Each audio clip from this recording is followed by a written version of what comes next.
I've been supportive of the left all my life, and I've been intrigued by the start of your party. We have local contacts with the Hastings Peoples Party that's being started up. And I've heard a lot about Jeremy Corbyn, but I've never had the chance to hear the man speak. And I wanted to come along this evening and see what he had to say and how he was going to put himself across, and see whether that can help spark something, perhaps. We'll see. I'm interested to hear about a new party. I feel that our current parties aren't doing what's quite right for us, so it's always good to hear about potential change. I'm a socialist politician who's joining your party.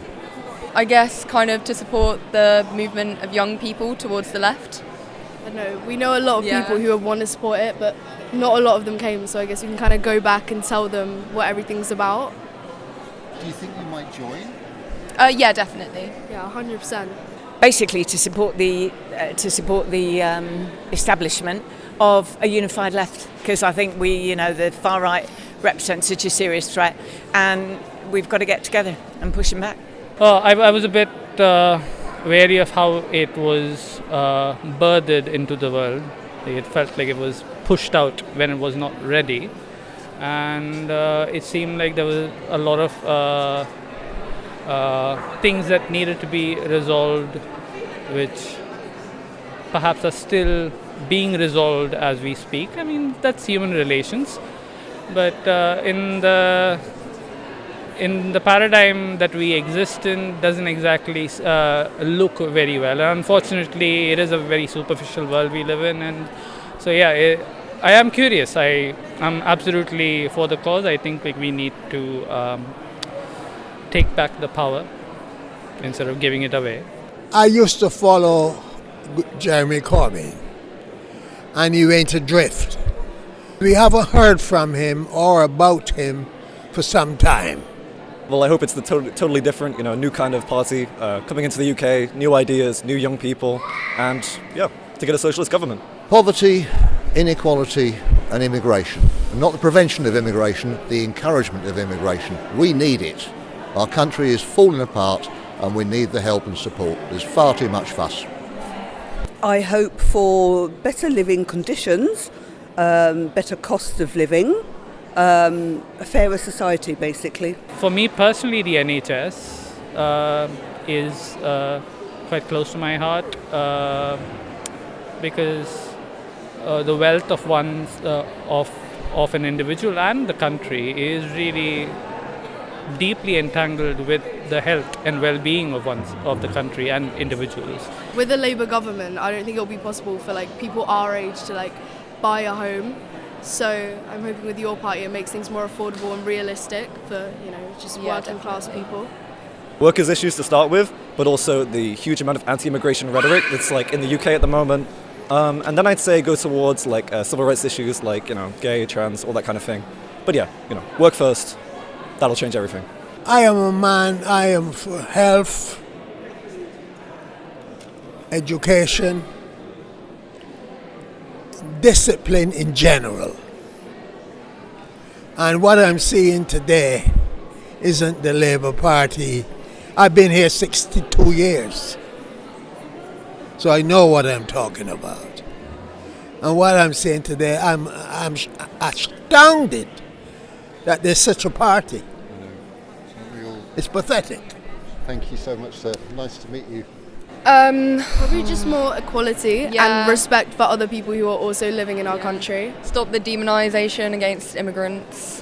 What I want to see is an insurgent party that is unapologetic about supporting all the minorities that are under attack from the far right, that takes a really strong position, that celebrates immigration, that takes a strong position in defence of refugees and migrants, that takes a pro-trans position, that eschews social conservatism but is about actually taking on the arguments that they use to divide us. So that's the key thing. The people on the other side of the spectrum who seem to be very intent on accumulating and hoarding power. And that's a very short-term vision that they have, because ultimately their power and their wealth is dependent on us as people. We give meaning to their wealth and power because the money and the resources that they hoard and reserve only have meaning when the rest of the people, give them meaning. And if we all die out, then it has no meaning.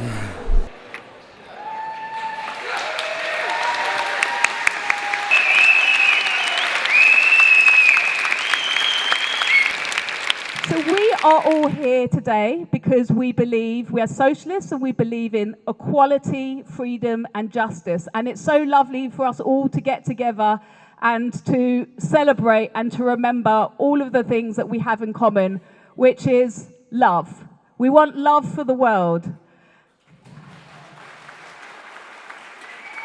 We have Jeremy, who is the co-founder of your party, and we are having events up and down the country in the run-up to the inaugural conference at the end of November. So we are so lucky in Hastings to be part of that movement, to be part of spreading the love and inspiration and encouraging equality, justice and freedom. Before we start, I would like to invite Leah Levain up to remember a dear comrade of ours, Jill Knight, who many of you will know and many of you would have worked with. And very sadly, recently, she's passed away.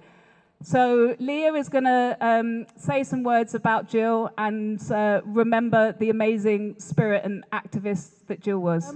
It's always important to remember people who have died because we don't start from scratch.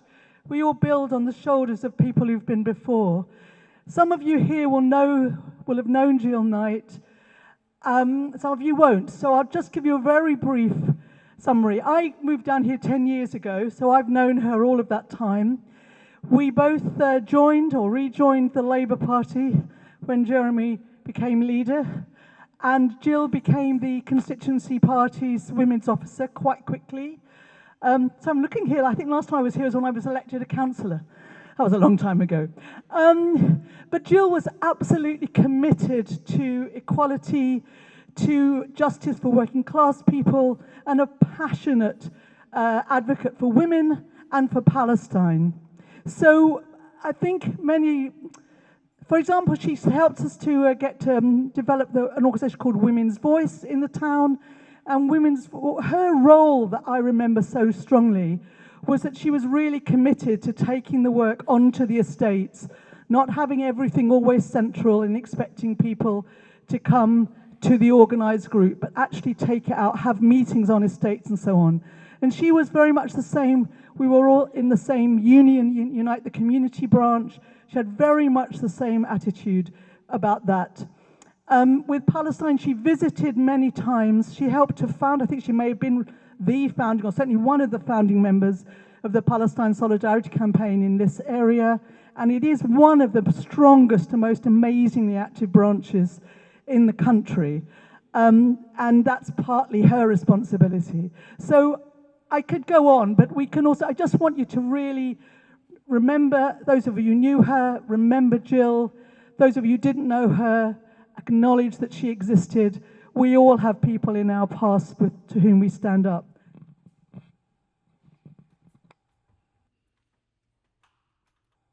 Okay, and thank you, everybody. Thank you. First up is Andrea Cowhig, who I first met when I was a councillor in Hollington, and we were door knocking around a campaign on damp and mould, and Andrea's house was riddled with damp and mould, and she quickly became one of the lead campaigners for raising awareness about the repairs needed in Southern housing accommodation. And she now works with Hastings area Southern Housing Tenants Action, fighting for repairs and maintenance. And it was immediately obvious when I met Andrea and her mum on Willingdon Avenue that she was a born leader. She was showing me around her house, all the different patches, and then we managed to bring the head honchos from Southern Housing down to show them exactly what was what. And Andrea, in great detail for a very long length of time, showed them exactly all the problems in her house. And she is now a leading light, a campaigner within our community, and we're so lucky to have her in this town because she's doing so much for other residents. Andrea. I just wanted to speak a little bit about politics, first of all, and how I feel about the movement. When I was younger, I couldn't stand politics or politicians They promised the world and never delivered. To me, they were all a bunch of stuffy liars with no connection to the general public. Going by today's standards and our current Prime Minister, not much has changed. I also, up until not long ago, said that I'm not a political person. I was very naive. I am a very passionate person with a lot of ideas of how I believe the world should be and how people should be treated. I now realise that these topics that we all discuss in our everyday lives with our family, our friends and our colleagues are all political. But I say let's keep it real and simple, topics, not politics. And in order to widen our movement and our party, these are the people that we need to reach. The people who are passionate and empathetic socialists who don't even realise it themselves, just like I didn't. We will be able to do this in our communities through community organising from the grassroots up. With regards to housing, so we have a massive problem in our community and in our country. Homelessness, temporary accommodation at triple the cost of social rent in bad conditions, residents being decamped in hotels and short-term lets miles away from their home, their schools and family support. Also, disabled residents being put into unsuitable accommodations. And we have other major issues of housing associations, private companies that call themselves charities, non-for-profit, that are given local council social housing stock. But the way these housing associations are running their companies are not great at all. They need a good hard look at, in my opinion. And they need monitoring. They are given major government grants to build social housing to look after. And these are given so many issues with regards to tenants living in substandard conditions, with disrepair, leaks, damp and mould, with a very slow general maintenance issues, when we all need to be provided with safe, warm homes. I personally, for 7.5 years, had a really bad damp and mould issue in my property. I live with my mum and she has COPD, a very bad breathing condition. And for 7.5 years, I had to shout and scream at Southern Housing to get my property sorted. In the end, they moved us only 3 months ago. When they could have done that in the beginning, if they had just talked to us like humans and treated us with respect, then it would have been sorted. And this is happening all around Hastings, up and down the country even. So, you know, these cases are happening everywhere. So at the beginning of last year, as Maya told you, she and Grace knocked on my door and asked me if I had any damp in my property, to which I laughed and let them in, to my mum's horror, because she's very proud. And then from there, we called a Zoom call with Southern Housing to look at the problems that are happening in Southern Housing. They just spoke at us for an hour and a half. And left only 20 minutes at the end of the call for us to ask some questions. I'm quite outspoken. I asked them a question and they actually cut off my question and ended the call because they knew that I was asking a lot of home truths and was right by what I was saying. They made a lot of promises. Later, they broke their promises. They gave a lot of facts and figures which they presented, but because of certain laws, we provide them with FOI requests, which is a Freedom of Information Act, and they don't have to answer our questions. So they say that they will put money into social housing stock, but we don't know if that's happening or not because we can't get the answers out of them because they are classed as a charity, a non-for-profit. But they're putting a lot of money into shared ownership, and we keep seeing them popping up all over Hastings, and that's not actually affordable housing. It's not at LHA rates, so it really needs to be looked at, and they do need to be monitored. So following on from the Zoom call, 2.5 months later, we had a protest to call out Paul Hackett to get him to meet with us as residents. He still hasn't done that a 1.5 years later, and we called for them to respect us and to listen to our concerns. As I say, that still hasn't happened, so we decided to start our own housing tenancy association. That's called HASTA. You can get some information about that on our table at the back if you would like to, if you're a Southern Housing resident. We started our own tenancy association. This way we could have our own independent voice that hadn't been cherry-picked by them to sit on a board. They agreed with us starting our own tenancy association. Councillors were there and at our launch, and they said that that was fine, that they would give us a grant of £250 a year, and they agreed that they would use, we could use their hub.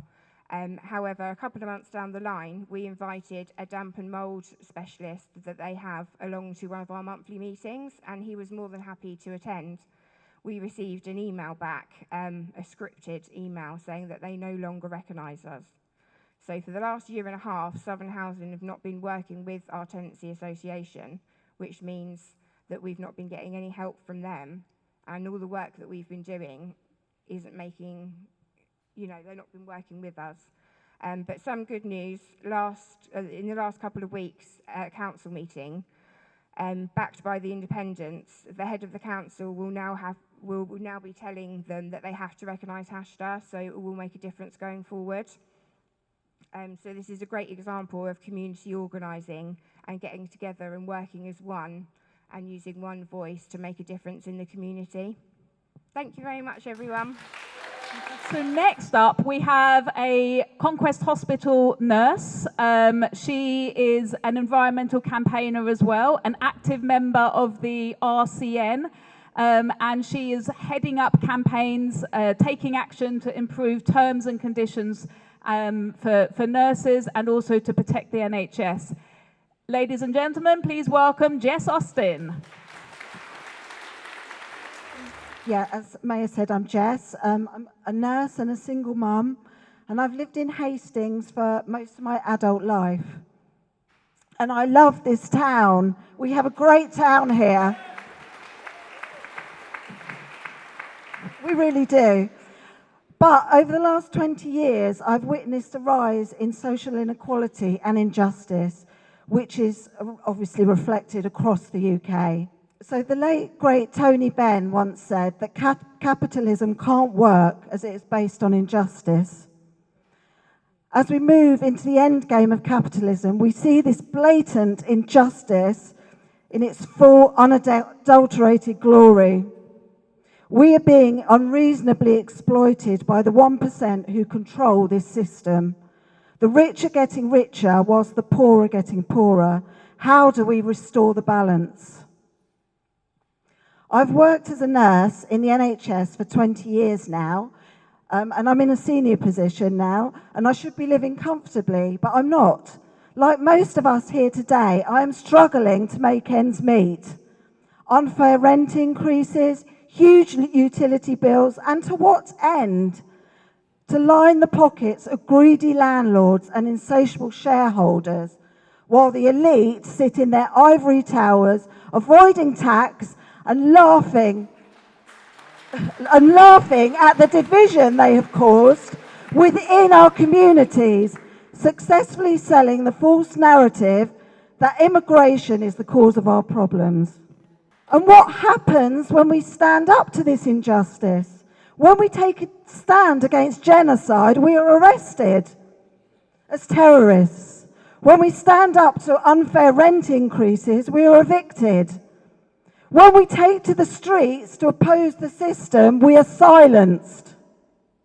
We are being oppressed. This screams injustice to me. Where is the justice? Where are our rights?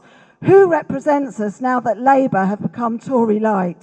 And who is fighting for the NHS? The NHS is sick. It's not broken, but it's sick. Years of underfunding, privatisation of services, from primary care to our hospitals, right through to social care. The system is failing. It is only the dedicated staff that keep it going, working under extreme pressure to provide the care that their patients deserve. And that is what keeps the NHS afloat. But they are sinking. There is only so much they can take. And I demand a fair pay for healthcare staff. I want to see a complete overhaul of the NHS, which would involve frontline staff in the decision making about how we move forward and how we improve services. The NHS is the pride of our country, and we need to heal it for all of our sakes. And who is fighting for our planet? Last week, we reached a tipping point. Sea temperatures have risen to the extent that coral reefs are dying. This is irreversible. We are on the brink of catastrophic climate breakdown, but this is not being addressed because currently profit trumps the preservation of our planet. Wealth overrides our children's future. I want a government who has the balls to address social inequality whilst also fighting for the future of our planet.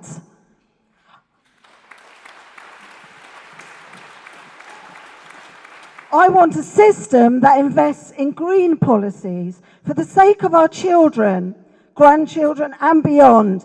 I want climate justice. We lack effective representation. Mainstream politics have failed us. We need a new party, a party that will address social injustice and equality, a party that will restore the balance between us and them to ensure a reasonable quality of life for all. A party that will protect and invigorate the NHS. A party that will address the failed privatisation experiment. A party that will prioritise the future of our planet. A party that cares.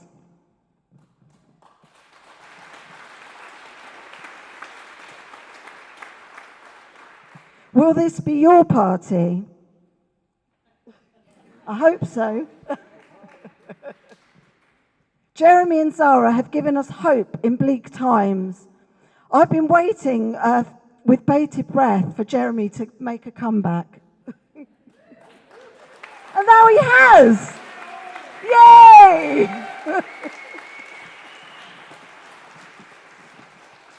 I feel now I have someone who represents me again.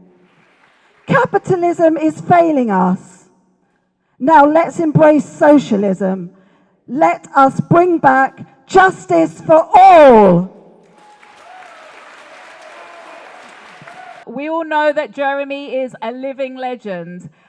He's inspired literally millions of people in this country and globally. It's such a pleasure to work with Maya, with her enthusiasm, her warmth and her energy in promoting local forums in my constituency, which is what we promised to do in the general election campaign, to give people an opportunity to raise their issues, but also an accountability to me and to independent councillors and anybody else, because politics isn't just about the one-way message, it is about the accountability to the community. And if as an elected representative you ever forget where you've come from, then you're not much use as a representative if you don't know why you're there and where you've come from. Maya makes sure that our forums are effective, powerful, and that we carry out the decisions that are made at those forums. Maya, thank you very much for all that you do.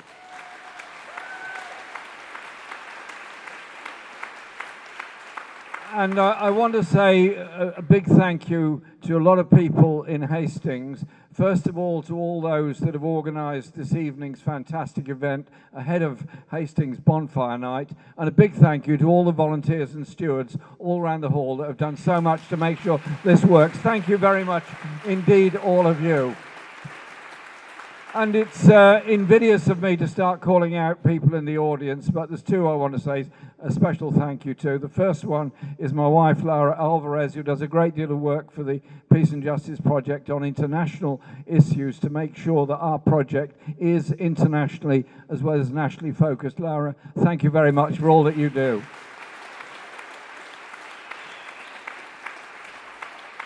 And also to my good friend Pete Chowney, who was our candidate in 2019 and does so much work within the community and so many other places. So big thank you, and keep the garden well tended.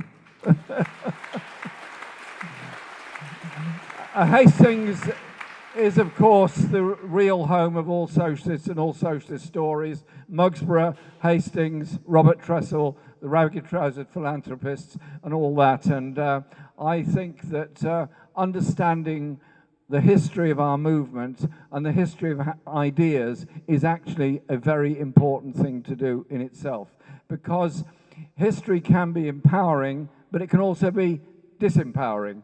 And if our young people, and I'll come back to this in a couple of minutes, if our young people are only ever taught history on the basis of kings and queens and greatness and wars and so on, and not taught about the struggle of ordinary people that have brought about the real social change that has happened in Britain, they are disempowered and they become people that sort of look up to an establishment rather than saying, hang on, it's my life, my community, I want my share of control of it. I don't want to be just bowing down in front of you. Now, I just ask you to each ask yourself a couple of questions now as we're thinking and talking. Why have you come here this evening? I'm not meant to be rude, I promise you. Thank you, thank you. Best answer so far, wonderful. Now, the reason I ask that is because we do need a lot of change within our society. I have been doing a lot of meetings for yourparty.uk all over the country, and I've got lots more to do over the next 6-8 weeks, all over the country. All of the meetings are full. All of them are very diverse, age, ethnicity, outlook, gender, etc., etc. They're all of that diversity is there, and that's good. And that is very, very important. But there are also people that are very angry. They're very angry about the level of child poverty in this country, which is probably one of the highest levels of child poverty anywhere in Europe, and the government's continued refusal to lift the two-child benefit cap. This was brought in by Ian Duncan Smith in a fit of 18th century moralism after he visited Glasgow. I heard he was going to Glasgow when he became DWP secretary, and I thought, well, not bad, go there, see what you see, and maybe you'll learn something. He did go there, he saw what he saw, and he learned something. He learned that big families are often poor. So he decided to take the benefits away from the children of large families to make them even worse off and even poorer as a way of punishing them for being born in the first place. What a disgraceful, immoral approach to the lives of children, vulnerable children, all over our society. Every child matters. Every child should be treated equally. The two-child benefit cap should go, and it should have gone in July last year. People are also very, very angry about the way in which people with disabilities have been treated by this government. I could barely believe my ears when I heard Liz Kendall, as DWP Secretary, announced that she wanted to save £5 billion from the DWP budget. That's an awful lot of money, £5 billion. I thought, hang on, where's that coming from? How do you save £5 billion out of a budget of that size that is so crucial to so many people's lives? And she then went on to say that the department had to make savings in order to, wait for it, pay for the increase in defence and arms expenditure to buy a new generation of nuclear weapons and to build a new generation of aircraft and submarines and increase defence expenditure by £13 billion per year. And so there we have it, £5 billion out of the personal independence payments budget for people in desperate need in order to pay for an increase in defence expenditure. I was not the only person unbelievably angry about this, and so I called a meeting in my constituency. We organised it specifically and deliberately through Disability Action in Islington, a wonderful group of people, and people on PIP came along to the meeting and described their lives. They described how hard it was to get PIP in the first place, how hard it was to keep it, and how their lives would be impossible without it because they wouldn't be able to perform the basic functions of life, preparing food, going to the bathroom, etc., etc. All the things that we all have to do that are obviously very difficult for people with disabilities that can't do that. So take that away. Who would then perform those functions? Somebody in the family, a neighbour, a friend, or whatever, would help and have to give up their work often to do it. So in reality, what the government was doing was trying to take the money away from the independence payments budget, which many of us have fought for decades to get, so that people with disability can lead a dignified life, would be taken away. The government backed off on that to a point, and then said, well, we won't take it away from the current recipients of PIP, but we'll take it away from all the new claimants. In other words, the next generation can suffer instead. Eventually they backed off on that, and then have set up a ministerial and civil service review on this. I don't know what that review is going to come up with, but I'm very, very suspicious. What I do know is that any review of disability benefits, of the living standards of people with disabilities, should be conducted by people with disabilities who can tell us what their lives are like and what their needs are. And so, in order to help it along its way, I'm hoping that one of the first actions we will do as your party, when we are formally established at the Liverpool conference, is to set up our own commission on the poverty of people with disabilities, made up of our members and supporters who are in receipt of PIP themselves. Tell us what they want, tell us what they think. So that's a way of empowering people within our party and within our community. And that's something I want to do in so many other areas, because we do have this fantastic base of people who are interested, informed, active and aware, and do not see top-down politics as the answer to their lives. They see their experience, their knowledge, their contribution as being a way that we can change things. And we can use modern technology to the fullest advantage, so we can do online meetings, Zoom calls and all the rest of it. That is how I want us to operate, so that we're active, informed and all the time in touch with the base of people that have put so much together for us. And the levels of poverty are played out on high streets, railway stations, bus stations, every day, every night, all across this country. How many times do I end up on a mainline station somewhere in the country? Somebody comes up to me, homeless person, and says, you know, can you give us some money? And then you talk to them, and they're desperate just to collect enough money to get one night in a night shelter. And then give them the money, that gets them one night in the shelter. It's not solved their problem, it's not dealt with the issue, it's got them one night in a shelter. It's got no more than no less than that. What is wrong with our society that we tolerate this growing level of rough sleeping homelessness, this massive level of semi-homelessness, where they're sofa surfing from one flat to another, and we also tolerate a level of rent collection in the private sector that is astronomical by any proportion compared to the value of the property or anything else, and eats into the wages of people in work, and usually is higher than the local housing allowance for the people concerned. So we have a very large number of people all around the country subsidizing their landlord through their benefits in order to stay in a private sector rented flat. Well, what does that amount to, other than, first of all, a massive subsidy into the private rented sector by the rest of the taxpayers, misery for the tenant concerned, and, broadly speaking, a lack of real security? The renters' bill that's now going through Parliament is a slight improvement in that it ends no-fault eviction.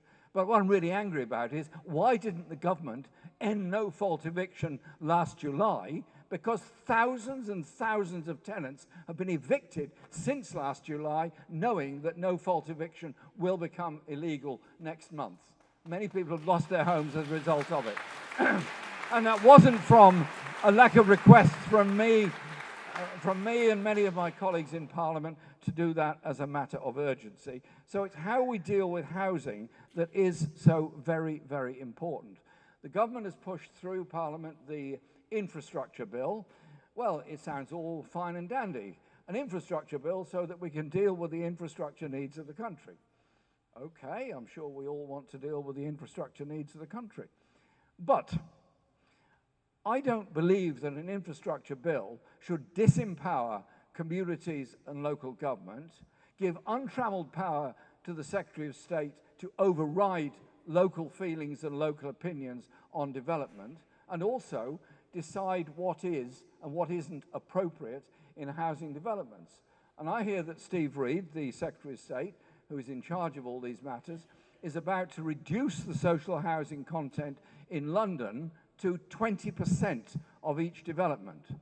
So that means, for example, Lewisham is proposing to demolish its shopping centre altogether and replace it with several 35-storey high tower blocks, only 20% of which will be for social or possibly affordable rent. The rest will be for private sector ownership, private sector rent, or private sector sale. Somebody, some property developer, is going to make a vast amount of money out of this, and Steve Reid, or whoever the Secretary of State happens to be at that time's legal defence will be, it's in the planning guidelines anyway that 80% of the place should be for commercial rent, not social rent.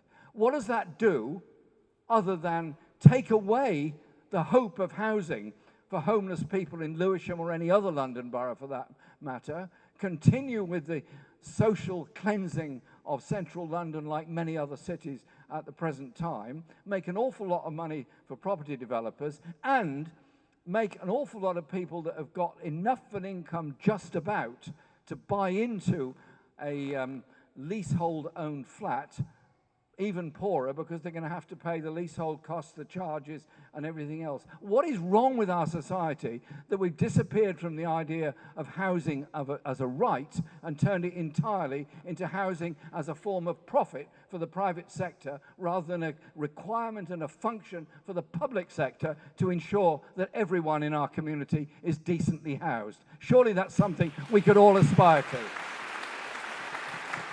And that's why I want our party to be able to move in that direction. And there's so much else and so many other public services, and I could go on all night about it, but that's great. That's what you love from staff, isn't it? What I just want to say is on other services, on the health service, thank you for what you said, and thank you for what you do within the health service. Like everyone in this room, I'm a child of the NHS. I believe in the NHS. I'm proud of the NHS.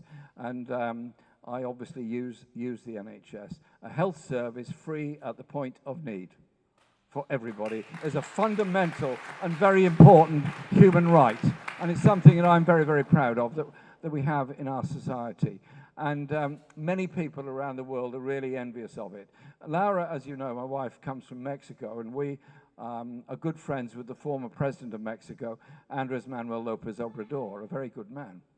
And I was with him the day before he was inaugurated as president.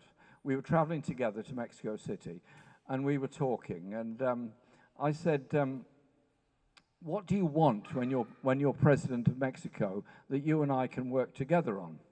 And we talked about educational exchange. We talked about British students having a year in Mexico and Mexican students having a year in Britain and things like that.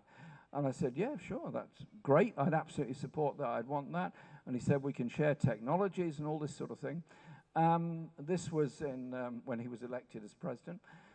So then I said, anything you want from Britain? I mean, do you want our class system? Do you want our public schools? Do you want our inequality? Is there anything else you want? He said, no, it's okay. You can keep all those. No problem. We don't need any of that stuff. Thanks very much. I said, anything at all? He says, yeah. I'd like to have your NHS because it's unique around the world. A taxpayer-funded right of healthcare free at the point of need for everybody. He said that is the greatest and best thing that your country has ever done. And he's right, absolutely right. So let's keep the NHS. But, and this is the big but, the NHS is constantly under threat. Since the day it was founded, it's been under threat by the greed of pharmaceutical companies, by the greed of the private sector that wants to take it over, and that was enabled by the Health and Social Care Act of 2012, and it was enabled by Tony Blair and Private Finance Initiative. we are still living with the consequences of both of those actions.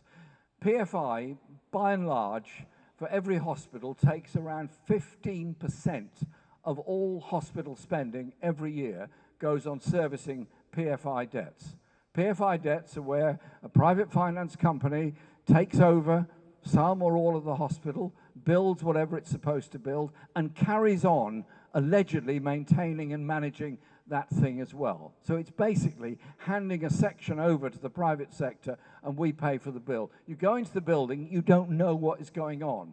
But when you speak to the finance director or anybody else in a hospital, they'll tell you the reality of the cost of the PFI. John McDonnell and I struggled with all this and what we would do about it, how we would get rid of it, and how we would take that burden away from hospitals. And our conclusion was that we would insist on the Treasury taking over all of the PFIs and paying off the PFI owners with government bonds, so at least that would unshackle the hospitals from this devastating debt that was imposed on them by the Blair government and the decision. But we also have the increasing privatisation of services with pharmacies put out to somebody else, and we also have the inadequacy of NHS provision being mopped up by the NHS buying places in private hospitals in order to treat NHS patients. Now, I can see why they do that, because obviously you want to get treated as quickly as you can, you don't want long waiting lists, and so on. None of us want any of that. But think it through. If this is the long-term solution to the health needs of our society, and only the private sector can deal with it, well, there's two things can happen from that.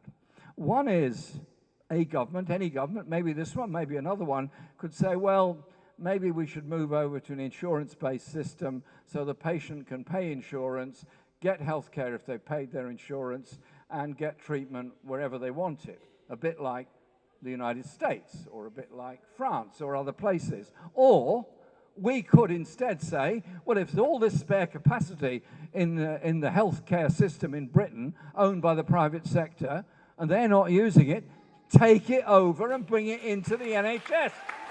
And that would, again, save us a great deal of money. And so there are so many aspects to it, but housing, but health, education, and so much else also depends on the environment in which we live. The quality of the water we drink, the quality of the air that we breathe, and what is happening to our planet and what we do in the long term. Thames Water was taken over by the private sector when it was privatised by Margaret Thatcher. I was not the only Labour MP at that time that opposed it. They all did, and they all pledged that it would come back into public ownership under a Labour government. It's a long time ago. It's 35 years ago. And but instead it would be very heavily regulated, so there'd be no problems about poor quality water, water pollution or sea pollution, and we'd have the best quality water in the world.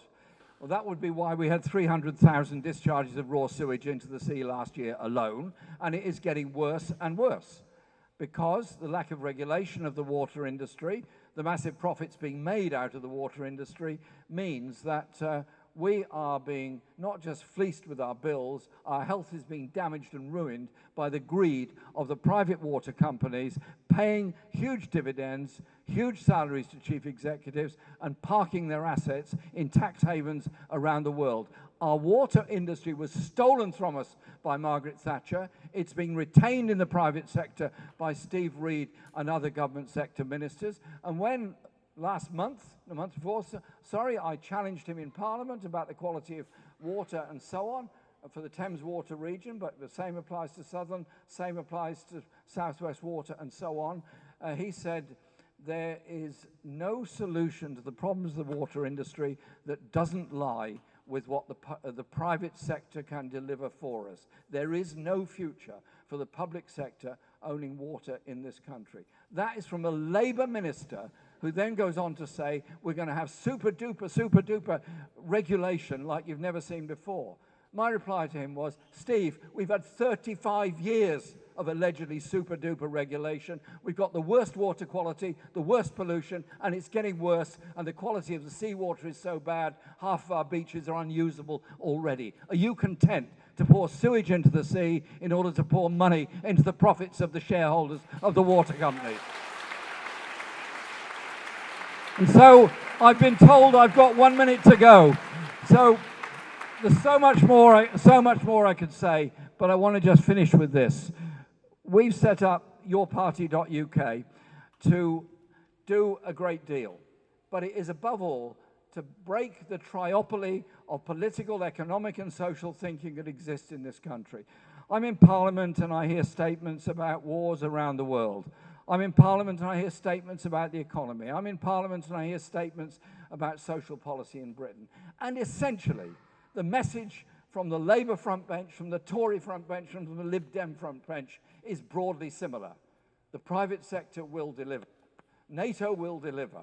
We will spend more on weapons, and we're prepared to go to war anywhere. And we will backpedal on the way in which we stand up to the far right. We will concede ground to the far right and give in to the Farage arguments, the fallacious, dangerous, racist Farage arguments in attacking asylum seekers and refugees. And nothing convinces me more of the need for a real political alternative, community strength, community-based, community accountable in this country than listening to that nonsense from those three front benches. That's why we need yourparty.uk. Now, the social media Twitter sphere is not always the most informed place on the planet. Sometimes people take to Twitter in impulse, in anger, and occasionally in ignorance. I don't want to denigrate everybody that uses social media, but I think you know what I'm talking about. So what we have sent out from your party to all those that have signed up, and we're working very hard through the thousands of emails we've got and the registration and the funding and all the other things with a brilliant team of volunteers who are working incredibly hard to take us through to the founding conference at the end of November in Liverpool. I want that to be an inclusive, exciting event which brings people together and brings together a culture of community working, a culture of grassroots-based campaigning, and a culture of accountability.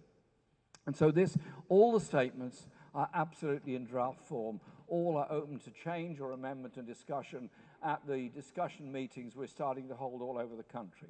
But I just give you a theme from the founding political statement. Your party is a democratic, member-led socialist party that stands for peace, equality, and international solidarity. Its goal is the transfer of wealth and power, now concentrated in the hands of the few, to the overwhelming majority in a democratic socialist society. Its task is to build a mass party for the many that represents and is rooted in the broadest possible social coalition with the working classes at heart. Your party's aim is not only to win elections with a popular program for real change, but to shift the balance of power at every level of society, organising and campaigning in communities, workplaces, trade unions, and social movements across the nations and the region. We're committed to equality across society and opposed to all forms of prejudice, discrimination, and scapegoating, which are weaponised by ruling elites to divide working people and their communities. And it goes on with some other statements as well. I'm very excited about what we can all achieve together here. Hastings is a place of great history. You have a fantastic record of community cohesion and organisation and welcoming and supporting desperate people coming across the channel trying to find a place of safety. You haven't given in to the nastiness of reform and the far right in our society that scapegoats the victims of war rather than challenging the causes of war. What you've done is an example to all of us all over the country. And I look forward to working with Hastings, yourparty.uk, Hastings winning control, and Hastings Independents winning control of the council. Thank you very much, Hastings. Thank you, Jeremy. Fabulous, as ever.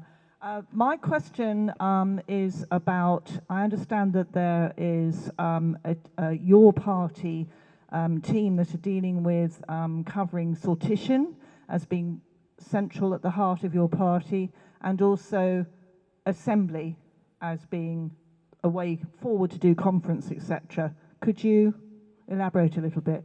My question is about education, and particularly in Hastings, where we have such a large number of children whose needs can only be met through home education.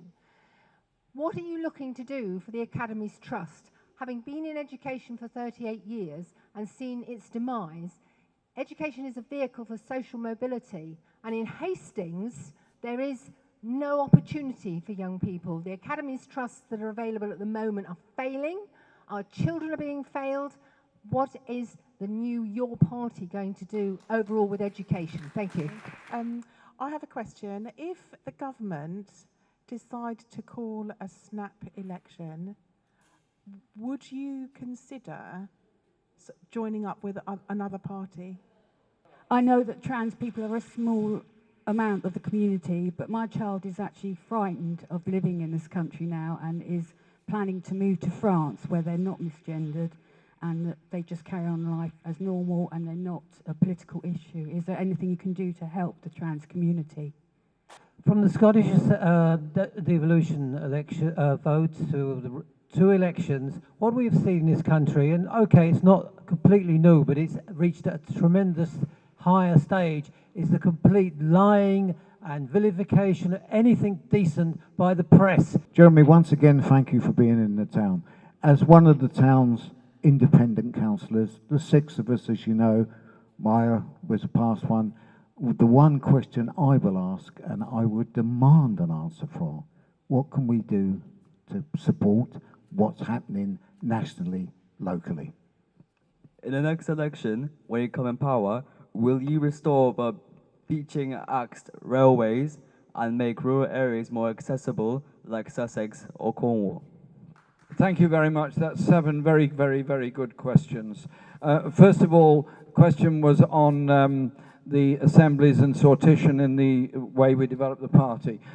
I have to say, forming a political party is no simple undertaking, because you start from a blank sheet of paper, and that is quite a difficult place to begin from. You want to set out the general views, which we did at the very beginning, which was about poverty, injustice, and inequality in our society, public ownership, environmental sustainability, peace, and standing up against the far right in our society. Important, basic kind of statement which we put out, and that was the statement that attracted a very large number of people to come to us. And we've held a lot of public meetings, many of which have been completely locally organised, some of which I never even knew about. I'm not complaining, that's absolutely fine. People are getting meetings going, getting a determination going to set something up in their community. We're now going through the process of actually forming local associations and branches, predominantly based on local government areas, on the basis of those people that have registered and actually joined the party, as opposed to writing in to say they're interested in the party. So that's the next stage that's going on. We then come to the question of the conference and the future organisation of the party. And there are many people have come along who, some of whom, well, they've all got different lives and different experiences. Some come from existing established political groups, some come from trade unions, some come from different single-issue campaigns and interest groups, and some come purely out of wanting to see something different in the society and don't know anybody. And what I don't want to see happening is that those groups then end up excluding each other because it becomes a sort of competition about who's going to get control of what. Surely it's much better if the local groups actually start from the principle that we've got to be local, we've got to be open, and we've got to have a monthly event that involves the local community. And then sending delegates away to conference to decide on everything is not necessarily super democratic. So a suggestion, it is a suggestion, it may well be rejected by the participatory assemblies that are now taking place, is of sortition, where you randomly invite people to come to the conference. If they don't want to, you invite somebody else from each of those areas, and the local group can still send forward its proposals and its views, but all voting at conference and subsequently would be done directly of all members and online, and the whole conference would be online as well. The idea is maximum participation, particularly of people who don't necessarily know each other. I mean, I'm constantly meeting people all over the country who say to me, I've joined your party. And I say, okay, good.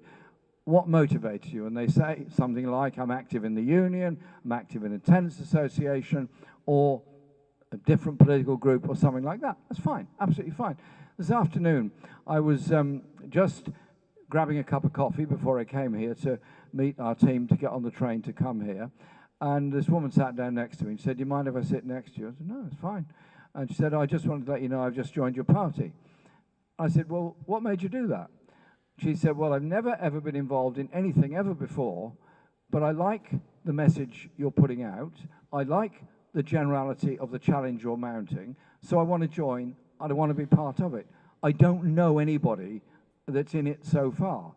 Now, I've never met her before. She seemed absolutely wonderful.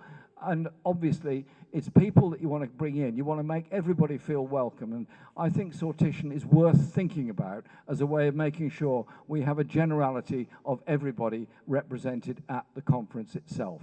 And so I'll be very interested in what the feedback is from this. We've only sent the stuff out today. We don't know what the response is going to be, but I do want to make sure that the whole thing is a democratic process, not an exhaustively divisive one. And that is the hard part of setting up the conference and setting up the party.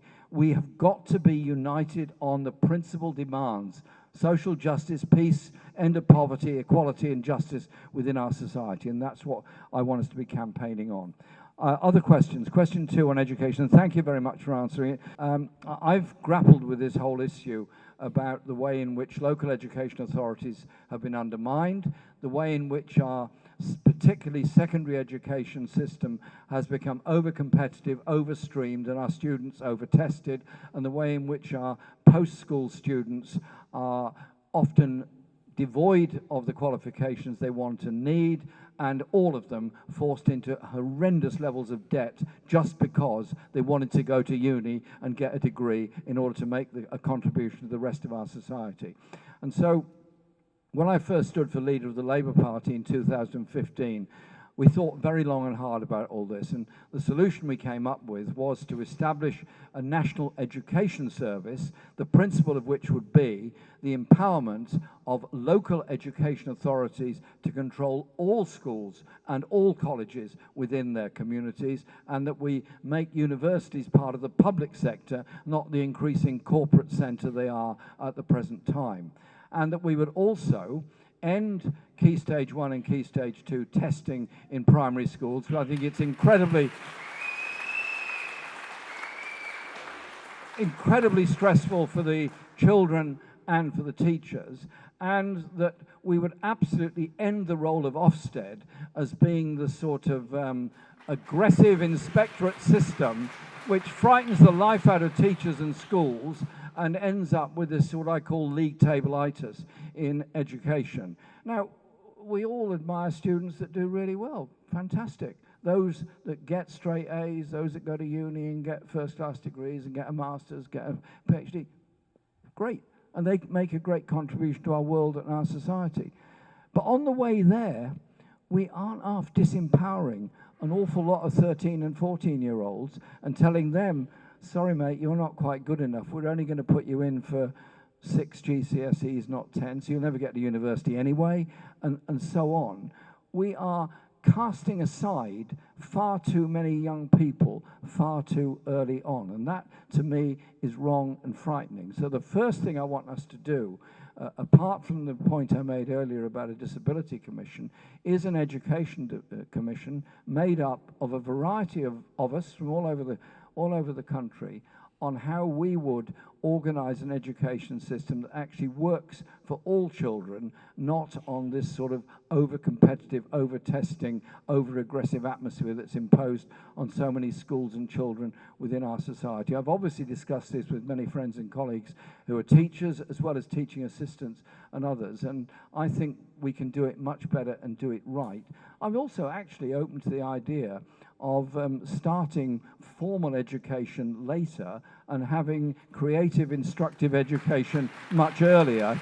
And the thing that I managed to put into both the manifestos for the Labour Party that I was involved in was a pupil arts premium, which would guarantee, absolutely guarantee, that every child in every school in every part of the country got free music, art and theatrical education as part of inspiration in society. On the question of a snap election, well, first of all, I think it's extremely unlikely to be a snap election. What we're working on is that there will be obviously a whole slew of local elections next May in all the big cities, all the London boroughs and Scotland and Wales, and quite a lot of all-outs in local authorities. We, I hope, will be in a position to put up candidates from your party, or we can put up candidates jointly with existing independent groups like Broxtowe Independents, Liverpool Independents, Bristol and so on, all around the country. Will we negotiate and cooperate with the Greens at local level? That will be a matter for the local party to decide, but I think we have to work out where we would have the biggest impact and the biggest effect on elections, and that would have to be a matter to be decided at a local level. We are not here to allow the Tories and the right of Labour to win elections. We're here to bring about political change by empowering the grassroots to influence what goes on in local government as well as national government, and that has to be a priority. Thank you for the question about trans rights. I'm horrified at the routine abuse that's made of trans people and the routine abuse that happens in the media all the time. I want us to just say quite simply, trans rights are human rights, just like any other right in our society. Your question on the media is very well put, but you're absolutely right. The media are owned by the right, broadly, very powerful, but also work on an agenda which is essentially accepting neoliberal economics and Atlanticist foreign policy ideas. So anything else is a left-wing variant rather than an intelligent way of looking at things. And so it is challenging the media narrative is as important as actually what we say ourselves. Now, I have probably more experience than most people about being abused by the media in society. I mean, some of the stuff that's been written about me is actually so stupid it's quite funny. I mean, I was supposed to have killed somebody's rabbit with a pogo stick. But also, my experience of leading the Labour Party with only 91% hostility rating in the media. There were 9% who were neutral. Thank you very much to the 9%. So we had attack after attack after attack the whole time.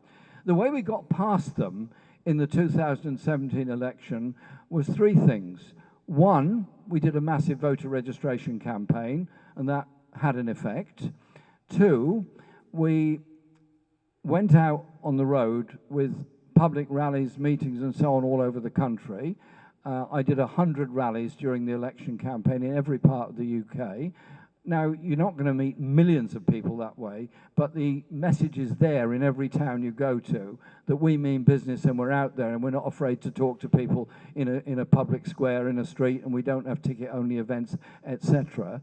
And thirdly, we had probably the most effective use of social media of anybody in that election campaign.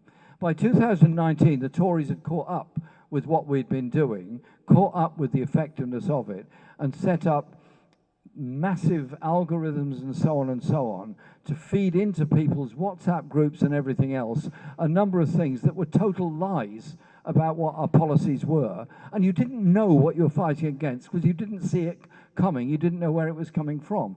And so we're going to have, yes, problems about that, which is why, I know I sound a bit obsessed about it, I want our party to be absolutely rooted in the local communities.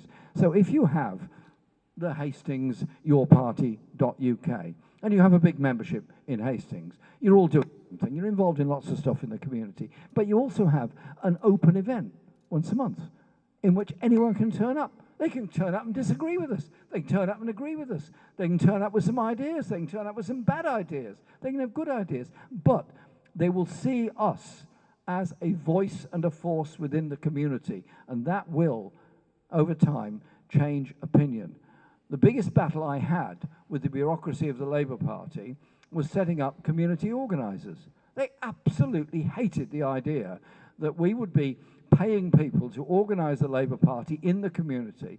And somebody said to me, well, that might mean they'd be complaining about what Labour councils do.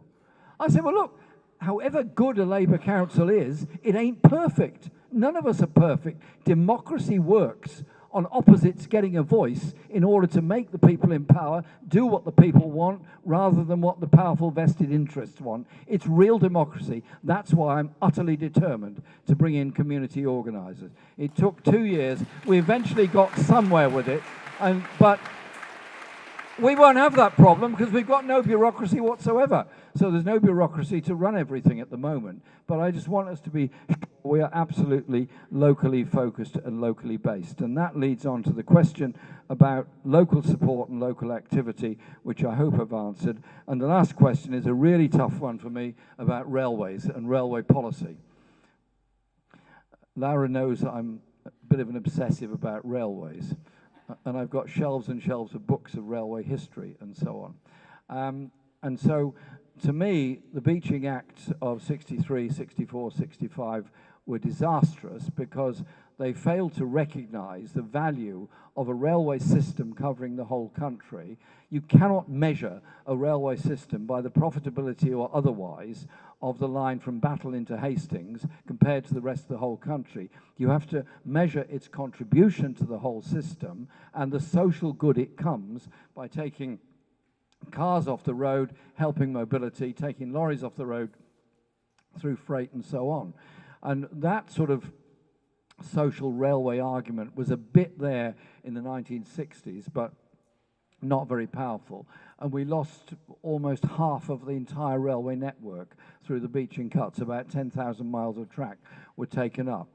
Slowly, slowly, slowly, some of it, but only some of it, has been reinstated. And so I think the government is wrong to end the Railway Reinstatement Fund that was there, oddly enough, from the previous government, which was having some effect. It reopened, for example, the Oakhampton line and a number of other places.